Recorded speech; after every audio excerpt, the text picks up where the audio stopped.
They say the world ended in fire, or floods, or war, but the truth is more silent than that. The world ended in stillness. Not with a scream, but with a whisper that never reached the other side. Mira Linh had long stopped counting the days. Not because they no longer mattered, but because they all looked the same now. The sun no longer rose, it merely dimmed the sky with a lazy gray. The wind did not blow, it exhaled slowly through cracked glass and hollow buildings like a planet sighing in its sleep. The air hung like forgotten breath, too heavy, too warm, and always faintly metallic. Beneath the carcass of an old biomedical research facility buried in concrete and regret, Mira's shelter still clung to routine. It was a bunker, once proud with sterile floors and humming lights, now reduced to a slow mechanical groan. Lights flickered as if the power lines had grown tired of pretending to be alive. Her body knew the rhythm better than any clock. Wake. Check the filters. Drink exactly 120 milliliters of stored water. Say nothing. Remember nothing. Forget nothing. On that morning, just like all others, Mira slid from the cot that creaked under her weight and walked barefoot across the floor whose tiles had begun to peel and rise like skin in fever. The water filtration unit blinked in amber, not critical, but not healthy either. She pressed a few buttons with fingers that had forgotten the softness of skin and made a mental note to clean the pipes again. Her left foot hurt. The toe was infected, slightly swollen. She ignored it. Beneath the blue glow of the grow tubes, the algae tray had started to turn brown around the edges. She pressed her palm against the glass. It was cold, faintly vibrating, like a living thing trying not to die. In the kitchenette corner, she scooped nutrient paste into a tin bowl and set 2 spoons beside it, always 2. One for her. One for someone who would never return. She did not know why she kept doing it. Perhaps it was habit. Perhaps it was guilt fossilized into ritual. Perhaps it was because pretending someone might still sit across from her kept her spine from curling into dust. She ate in silence, chewing slowly, letting the bland warmth coat her tongue. She watched a single droplet of water form on a pipe overhead, swell, and fall to the floor with a sound that felt too loud for the space it landed in. The world had grown too quiet. The silence wasn't peaceful. It was dense, old, like a room that hadn't been opened in years. After the meal, Mira climbed the steel rungs of the access ladder and twisted the surface hatch open with both hands. It made a sound she hated. A sound that reminded her of torn muscle. Above ground, the wind greeted her with ash instead of air. Her lungs tightened as she pulled the rebreather mask over her face. The landscape was a cathedral of ruins. Broken towers leaned like forgotten bones. Billboards from another life still whispered promises through curled plastic and faded ink. Trees no longer stood. They sagged into themselves. Nothing flew overhead. Even the insects had learned to abandon this place. Mira stepped onto the surface with the caution of someone waking up beside a corpse. She walked a perimeter she knew too well, scanning the horizon out of habit, not hope. The ground crunched under her boots. Every sound was hers and only hers. There was no echo unless she spoke, and she rarely did. Once she thought she saw a cat in the distance. It turned out to be a melted mannequin with its arms bent wrong. She never chased phantoms again. The air had a certain taste to it now, something acrid and synthetic, like the memory of burnt rubber clinging to a dream. She sometimes wondered if the world itself was dreaming of her, a last heartbeat echoing in a dying brain. Some nights she even spoke to the silence, testing it. Whispered words like "still here," or "I remember." But the silence never answered. Not until today. She returned underground before her eyes could water. Inside the lab, she recorded her daily log. File 5472. Her voice was dry but held a tone of. The world had stopped giving Mira reasons to move toward anything, so the fact that she was now walking alone through ash-thick deadlands toward the source of a falling fireball was already a betrayal of everything she had built around herself. Her boots sank slightly into layers of soot with each step, the blackened earth breaking apart like burnt paper. The sky above, The same endless shroud of iron gray had not shifted, but the light within it had changed, just slightly, as if the very air still remembered the thing that tore through it hours earlier. Mira's breath rasped shallow through the rebreather. She had packed light, not because she was optimistic but because she expected nothing. The oxygen canisters hung from her shoulders like quiet companions. A handheld radiation meter blinked once every few seconds with a quiet green pulse, for now. Her legs ached from disuse, from solitude, from the absurdity of movement. Every instinct told her to turn back. That the sky had sent down death again, and this time, it might wear a new shape. But there was something louder than instinct beneath her skin. It pulsed just behind her ribs. It felt a little like recklessness. A little like longing. The impact site was 4 kilometers northeast of her bunker, past a shell of what had once been an elevated rail system and across a dried-up floodplain littered with the skeletons of failed greenhouses. She passed a broken column of solar mirrors, shattered like teeth along a cracked gum line. Birds had once gathered on those during migration. Now nothing cast shadows. Burned-out signs on empty highways still hung above collapsed roads, names of cities no longer reachable. Every ruin told the same story, not one of destruction, but of forgetting.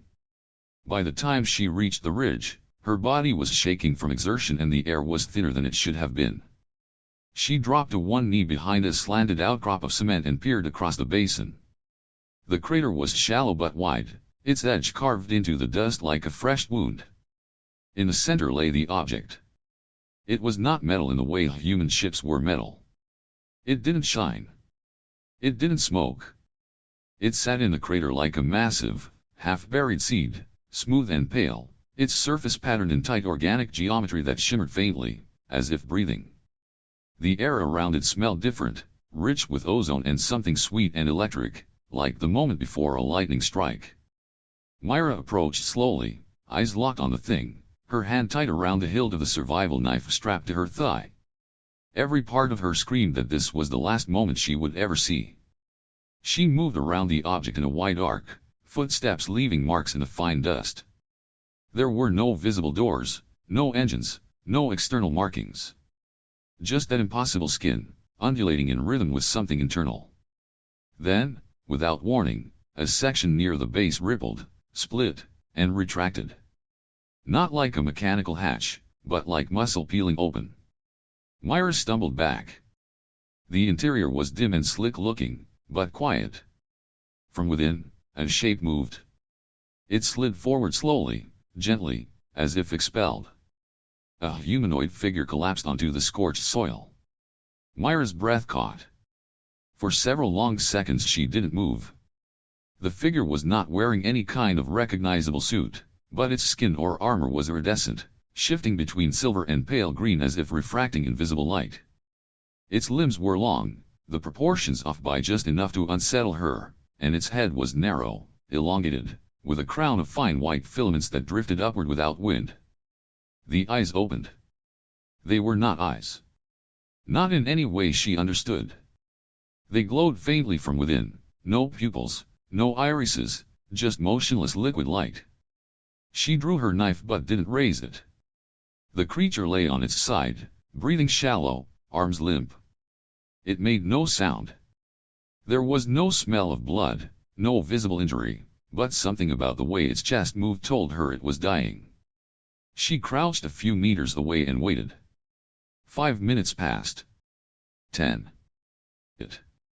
When Arien opened his eyes again, it was not with the suddenness of panic or pain, but the slow drift of a dreamer returning from a place that did not have gravity. His body did not move. Only his pupils, if they could be called that, shifted faintly behind translucent layers of light. Mira stood several feet away, holding her breath, watching through the thin acrylic of the medbay partition. The monitors behind him registered unfamiliar pulses, rhythms not matched by any human baseline. She had no reference for what was normal for his physiology, only that his chest continued to rise and fall, even if barely. She had not dared enter the room while he slept, relying instead on remote monitors, automated nutrient drips, and sheer instinct. For 3 days he remained motionless, limbs outstretched as if floating, the skin of his body faintly luminescent like moonlight through shallow water. On the fourth day, he blinked twice in sequence when she stood close, his eyes tracking her faintly, like a machine calibrating to a news signal. On the fifth day, he raised a hand. Mira stepped inside the room on the sixth. She brought with her no weapons, no questions, only a drawing board, a sound recorder, and a bowl of water. Arien followed her movements, not with apprehension, but with curiosity, the kind that animals display before fear sets in. She sat near the far wall, letting her presence settle into the room like dust. She drew a circle with her finger on the floor. He watched. She repeated the gesture, slow and deliberate. Then she pointed to her own chest and spoke aloud, "Mira." He did not mimic her word, but he repeated the circle, not on the floor, but in the air, using a fingertip that glowed faintly as it moved. The light hung there, suspended, like a temporary glyph. Mira's breath caught. Not fear. Recognition. Language would come later. For now, there was repetition. She drew a triangle. He mirrored it in light. She touched her ear, played a recording of rainfall from her old data logs. Arien turned his head sharply, then slowly tilted it, his expression unreadable. She watched him close his eyes as if the sound passed through his skin rather than his ears. She began to bring him sounds every day. Ocean waves, crackling fire, children's laughter, the echo of a train station she had once stood in. Each time he reacted differently. With silence. With movement. With colors that bloomed and retreated across the surface of his collarbone. On the eighth day, she brought smell. A sliver of dried basil from the greenhouse. A cloth dabbed with a trace of machine oil. A flower pressed between glass, brown, and forgotten but still fragrant. His reactions were measured, delayed, but present. When she placed a sample of honey on a spoon and offered it toward him, he tasted it without hesitation, then paused, blinking in confusion. His hand glowed orange. She thought it meant confusion. Later, when he curiously picked up a small bar of handmade soap from the tray nearby and bit into it, he made a soft chime-like sound, not unlike laughter filtered through static. Mira raised an eyebrow. "You like soap?" He blinked once. Then nodded. She did not laugh out loud, but she wrote it down in her notebook, Arien, possibly allergic to honey, possibly addicted to lavender soap. Communication evolved slowly. She taught him simple words through sound and repetition. Fire. Water. Air. Name. Arien. He began to imitate her pronunciation, at first with sharp distortion, like an audio loop slightly off-key, then clearer with each day. He had a natural rhythm, as if his biology remembered music even when his tongue could not. He made sounds Mira had no name for, tonal vibrations that seemed to carry meaning beyond language. Sometimes he would tap his fingers in certain sequences and wait. She began tapping back. Patterns. Sequences. Repetition. Memory. When Mira showed him a crude painting she had made of a bird, he traced over it with light, then drew in the air a shape she did not recognize. He repeated it 3 times. She later learned it was a. The medbay was silent except for the low hum of idle machines and the pulse of recycled air crawling through aged vents. Mira had fallen asleep in a chair beside the observation panel, head tilted against the wall, one hand still loosely curled around a maintenance tablet she had forgotten to shut down.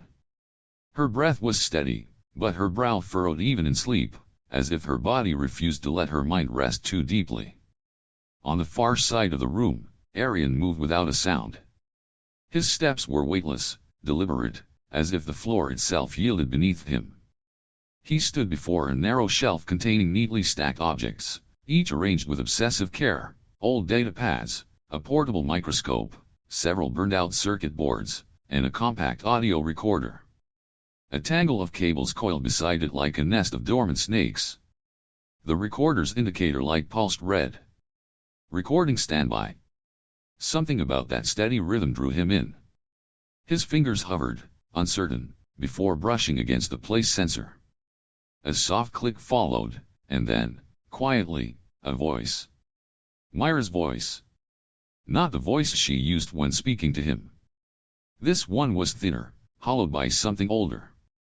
He listened. Log 2112. Oxygen stable. Dreams unstable. I saw their faces again. I always see them before the rain. There was a pause. The crackle of breath. I tried to record their voices once, but I waited too long. Memory fades faster than sound. Another click. A different log. Day 364. Sample cultures from Bay 9 failed again. The immune markers have degraded past threshold. Nothing holds. It's not the virus. It's the world around it. Too unstable. Like trying to grow flowers in smoke. Arien blinked slowly. He did not understand every word, but the tone, the cadence, the tremor behind each syllable spoke a language beyond translation. He sat. The recorder stayed in his hands, its weight unnatural, like something grown from grief. He cycled through the files. Thousands of them, some labeled by date, others simply by number. The voice in each was different in texture but consistent in rhythm. She had been speaking to no one. Or perhaps, to someone who never replied. Day 448. I still wake up early. Muscle memory is hard to kill. I cook for 2. I eat for 1. I talk less now. The machines don't need small talk. A longer pause, then, sometimes I play the old recordings. Not because I miss their voices. But because I want to hear mine speaking to someone who hadn't yet disappeared. The files blended, days collapsing into months, months folding into quiet apologies whispered into machines. He heard fragments about the others' names unfamiliar to him, but spoken with a weight of vanished intimacy. Mira speaking of a child. Nora. A laugh remembered but fading. Descriptions of colleagues, a team, a program. We were 2 days from a stable synthesis. I told them to delay publication. Protocol. Safety. They agreed. 2 days later, the first major cities went dark. By the time we released it, half the planet was coughing blood. The formula worked. We were just too late. A soft exhale followed, not a sob, not anger, only silence pressing against the edges of a confession. Arien kept listening. Hours passed. Or maybe less. Time grew elastic. He only stopped when he heard footsteps behind him. Mira stood in the doorway, hair loose, eyes bleary but sharp. She did not speak immediately. She saw the recorder in his hands, the pale lines of fatigue beneath his eyes, the way he sat like someone who had just been told the shape of sorrow. She said nothing. Not at first. She stepped forward slowly, sat opposite him, knees drawn to her chest, and waited. The silence between them thickened, but it did not harden. It pulsed, a fragile tether woven from things neither of them had ever dared to say aloud. He turned off the device and set it gently on the floor. Their eyes met. She broke the quiet. You heard them. Arien nodded once. Mira's fingers curled slightly into the fabric of her sleeve. I wasn't going to erase them. But I never thought someone else would ever hear them. The first warning came not from a siren or a flashing light but from Mira's breath. She woke before the artificial dawn cycle with a tightness in her chest that clung like smoke. At first, she dismissed it as fatigue or poor sleep, but when she sat up, her lungs protested, and a sharp cough tore loose from her throat. A thin line of red bloomed across her sleeve. She stared at it for a moment, unmoving. Then she wiped it away and stood as if nothing had happened. The air inside the shelter felt different that day. Thicker. Charged.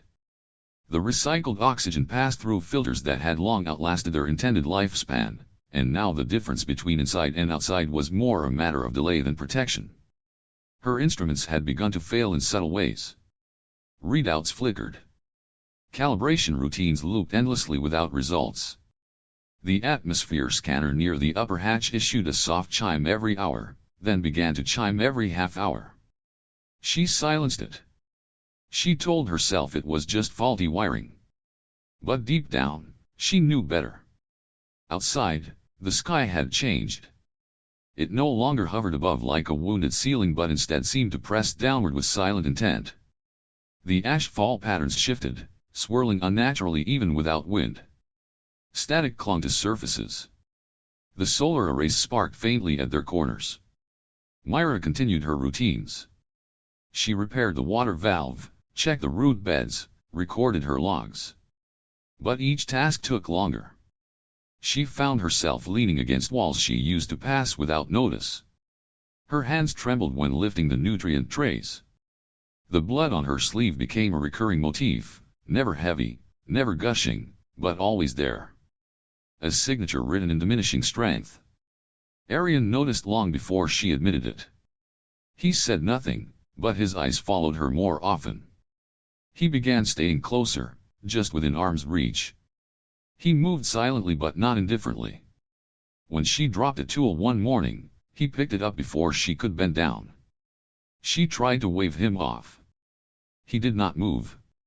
That night, while Mira rested with a thermal wrap across her chest and a dull hum in her ears, Arien retreated to the storage chamber beneath the west wing. From a recessed panel built into the wall, he retrieved a sliver of translucent material no larger than his palm. It was his only link to the fleet, a bio-signal emitter dormant until manually awakened. He held it between both hands, exhaled slowly through his nose, and pressed his thumb against the central node. The surface rippled, then glowed. A slow pulse of light, then another. A series of colors rotated through the translucent shell: silver, green, violet, then red. A voiceless message bloomed across his inner vision in the language of Elvari, transmitted not in sound but in wave form and concept. Return sequence activated. Extraction vessel en route. Arrival in 72 Earth hours. Final recall directive. No unauthorized life forms permitted. No exceptions. He did not respond. He simply closed his eyes, and the emitter fell dark again. The following day, Mira collapsed while tending the algae trays. She did not fall hard. She simply folded, as though gravity had claimed her more forcefully than before. Arien was there in seconds. He knelt beside her and lifted her gently, her body light with exhaustion, and carried her to the infirmary.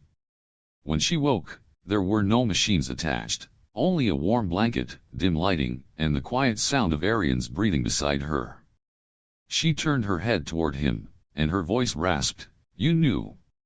He did not answer. She coughed again, dry and shallow. Her skin was pale, lips slightly cracked. "Is it the air?" she asked. He nodded slowly. "What changed?" she whispered. Arien rose and crossed the room. From his sleeve, he extracted the signal emitter and placed it on the table beside her. It glowed faintly in recognition. He spoke with measured calm. "Upper atmosphere, destabilizing. Chemical density above threshold. Heat index rising. Radiation pockets near surface. Earth, rejecting itself." Mira closed her eyes. "So this is..." The capsule stood in the center of the infirmary like a question with no answer. Mira stared at it from across the room, arms crossed, breath shallow but steady. The shell was smooth, iridescent, lined with pressure seals and embedded biofibers that shimmered faintly under the light. It was barely the size of a body and yet held the weight of something far larger. Arien stood beside it, motionless, his hands folded in front of him. He had spent the last 40 hours assembling it from salvaged components, stripped circuitry, and sections of his own transport architecture.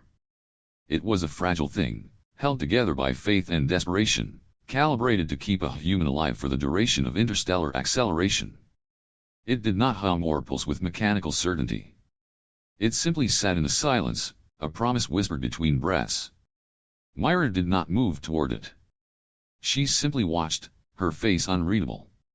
The old walls around her seemed to draw inward, as if the bunker itself had leaned closer to hear what she would say. Arien gestured toward the capsule, voice quiet and even. This will protect you. I've calculated tolerances. You can survive the transfer.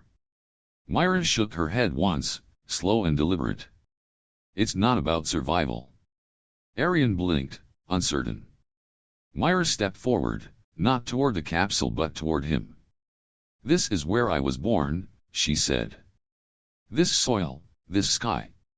It's where I built my life. And it's where I killed the people I loved.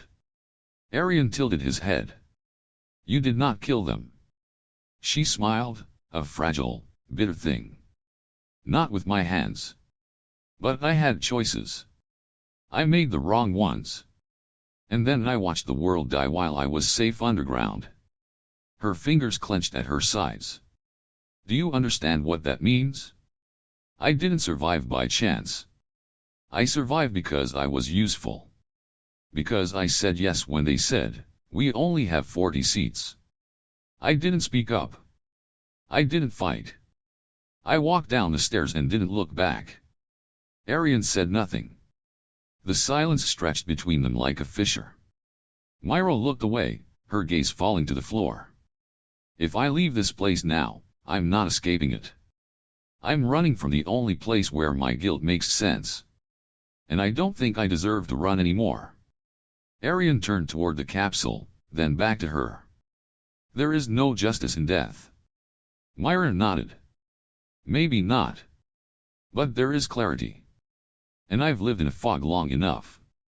Outside, the sky pulsed with a faint glow, the edges of the upper atmosphere flickering with chemical iridescence. The environmental sensors hummed irregularly, like old lungs wheezing through static. Mira coughed once, catching herself on the edge of the console. Blood bloomed in the crease of her palm, unnoticed or ignored. Her other hand trembled slightly, not from fear, but from erosion, the kind that comes from carrying too much memory inside a body too small to hold it. Arien stepped forward, a fraction closer. I do not want to leave you here. Mira's eyes met his. Then don't. He was silent for a long time. The signal receiver on his wrist flashed again, red and insistent. 12 hours. Extraction window approaching. He could see it in the corner of his mind, the encoded urgency of his species calling him home, a rhythm of pulses designed to bypass resistance. But there was another rhythm now. A slower one. The sound of a woman's breath caught between resignation and memory. That night, Arien wandered through the lower levels of the shelter.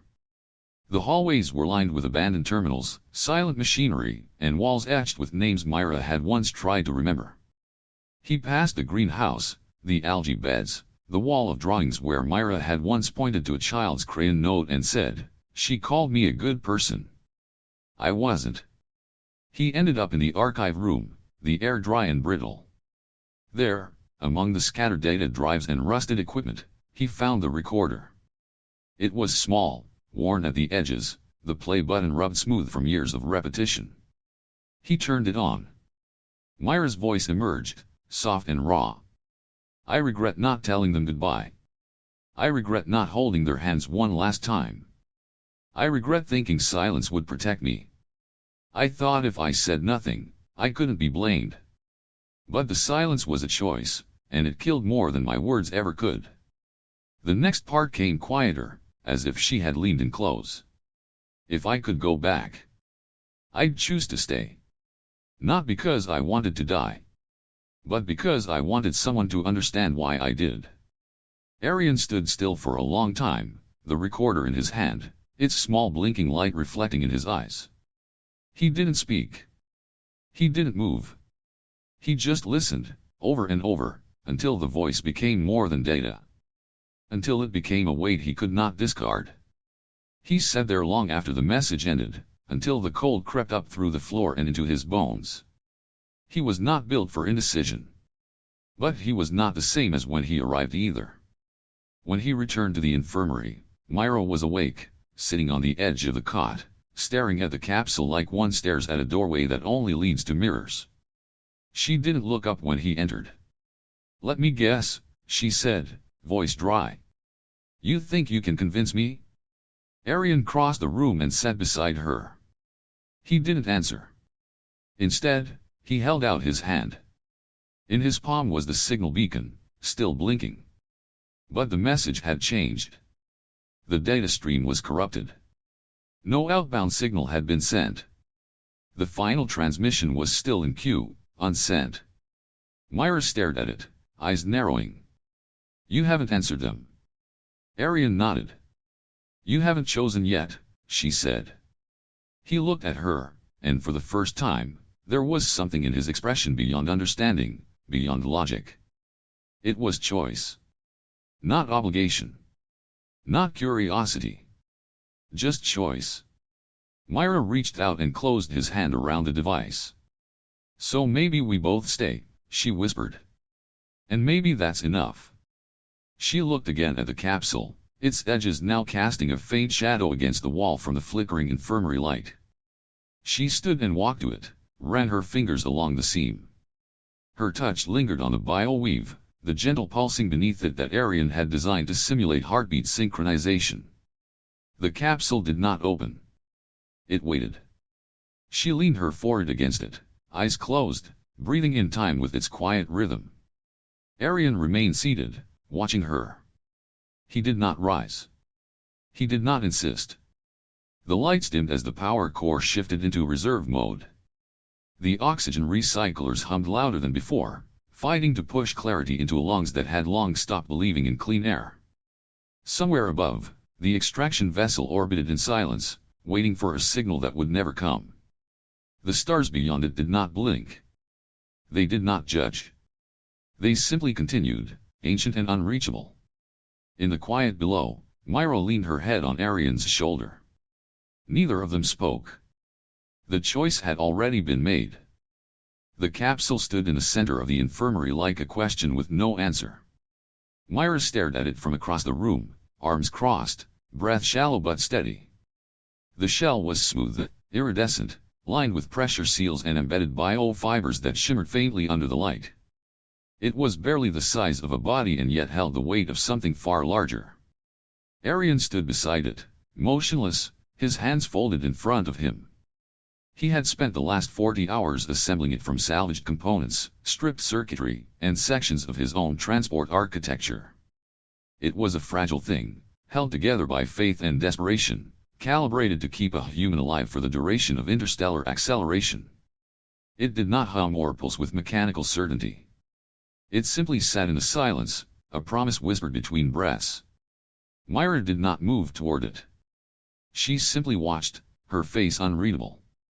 The old walls around her seemed to draw inward, as if the bunker itself had leaned closer to hear what she would say. Arien gestured toward the capsule, voice quiet and even. This will protect you. I've calculated tolerances. You can survive the transfer. Mira shook her head once, slow and deliberate. It's not about survival. Arien blinked, uncertain. Mira stepped forward, not toward the capsule but toward him. This is where I was born, she said. This soil, this sky. It's where I built my life. And it's where I killed the people I loved. Arien tilted his head. You did not kill them. She smiled, a fragile, bitter thing. Not with my hands. But I had choices. I made the wrong ones. And then I watched the world die while I was safe underground. Her fingers clenched at her sides. Do you understand what that means? I didn't survive by chance. I survived because I was useful. Because I said yes when they said, we only have 40 seats. I didn't speak up. I didn't fight. I walked down the stairs and didn't look back. Arien said nothing. The silence stretched between them like a fissure. Mira looked away, her gaze falling to the floor. If I leave this place now, I'm not escaping it. I'm running from the only place where my guilt makes sense. And I don't think I deserve to run anymore. Arien turned toward the capsule, then back to her. There is no justice in death. Mira nodded. Maybe not. But there is clarity. And I've lived in a fog long enough. Outside, The sky pulsed with a faint glow, the edges of the upper atmosphere flickering with chemical iridescence. The environmental sensors hummed irregularly, like old lungs wheezing through static. Mira coughed once, catching herself on the edge of the console. Blood bloomed in the crease of her palm, unnoticed or ignored. Her other hand trembled slightly, not from fear, but from erosion, the kind that comes from carrying too much memory inside a body too small to hold it. Arien stepped forward, a fraction closer. "I do not want to leave you here." Mira's eyes met his. "Then don't." He was silent for a long time. The signal receiver on his wrist flashed again, red and insistent. 12 hours. Extraction window approaching. He could see it in the corner of his mind, the encoded urgency of his species calling him home, a rhythm of pulses designed to bypass resistance. But there was another rhythm now. A slower one. The sound of a woman's breath caught between resignation and memory. That night, Arien wandered through the lower levels of the shelter. The hallways were lined with abandoned terminals, silent machinery, and walls etched with names Mira had once tried to remember. He passed the greenhouse, the algae beds, the wall of drawings where Mira had once pointed to a child's crayon note and said, "She called me a good person. I wasn't." He ended up in the archive room, the air dry and brittle. There, among the scattered data drives and rusted equipment, he found the recorder. It was small, worn at the edges, the play button rubbed smooth from years of repetition. He turned it on. Mira's voice emerged, soft and raw. "I regret not telling them goodbye. I regret not holding." The auxiliary vessel rose from the surface of Earth with no fanfare, no ignition roar, no audience to witness its ascent. The sky parted not out of reverence but indifference, opening a narrow corridor through the ashen atmosphere just wide enough for departure. Arien sat still in the pilot cradle, his hands resting on the organic interface of the ship, which pulsed faintly beneath his touch like a living membrane. He did not look back through the rear monitors as the planet grew smaller in the distance. He had already said goodbye, not with words but with what he chose to leave behind. The seedling he had planted still shimmered in his mind, a single thread of alien life breaking through dead soil, curling softly beside a body that no longer breathed but would never be forgotten. The climb through the thinning sky felt slower than a descent had been. Then, he had fallen in flame and uncertainty, crashing into a world he did not understand. Now he ascended in silence, carrying something he did not fully know how to name. Mira's body lay buried in the crater where he had once emerged, surrounded by dust and memory. The sky above her no longer wept, nor did it rage. It simply existed, a cold lid over a grave. In orbit, the ship recalibrated for high-velocity transfer. Elveri's long-range guidance systems reached out, detected the vessel's approach, and began pinging a cascade of status requests. The ship's console displayed them in a quiet line of pulses. Data stream requested. Civilizational artifacts. Biometric logs. Genetic samples. Viral soil compositions. Emotional profile analysis. Arien read each line and dismissed them all. He touched the console and opened a single outbound signal. In Elveri's syntax, reduced to a 3-unit phrase, he sent one message. Emotion. Found. Preserved. The system blinked once, uncertain. The message did not match any mission category. It was not flagged as error. It was not flagged as complete. It was simply archived. Arien disabled the rest of the interface and leaned back into the cradle. The vessel would arrive at the outer ring of Elveri's central orbit in 2 cycles. Time would stretch across the fold like thin cloth. He closed his eyes. There was nothing to do now but carry. When the ship docked, Elveri did not welcome him. There were no celebrations, no debriefs, no questions asked. He stepped into the arrival chamber like a shadow returning to a place that had already forgotten the shape he used to have. The corridors were clean and radiant, lined with bioluminescent walls that pulsed with the rhythm of the capital. He passed other figures, Elveri's scientists, and observers, their skin humming with data signatures, their eyes half-lidded with thought. None turned to greet him. He had not returned as one of them. He had returned as something else. The housing chamber assigned to him was circular and silent, a dome suspended in artificial cloud. He did not unpack. He sat on the floor and held the old audio recorder in his lap, the one he had taken from Mira's bunker, the one that still held her final words. It was primitive by Alvari standards. Metal casing. Manual playback. No interface. No light. Just memory trapped in plastic and wire. He touched the worn button. A low hiss followed. Then her voice. Not young, not old. Just alive. If someone ever hears this, know that I loved once. Not with words, but with staying. And he stayed too. Arien kept his eyes closed. He did not try to interpret it. He did not try to assign meaning or emotional category. He simply listened. The sound of her voice was not a language. It was a place. He could feel the room she had recorded it in, the warmth of her breath, the quiet around her like folded time. When the recording ended, he did not play it again. He stood and carried the recorder to the memory chamber. It was a room built not for information, but for experience. Inside, there were no lights, no panels, only shelves embedded into a living stone, each holding a fragment donated by someone who had seen something that could not be explained. T.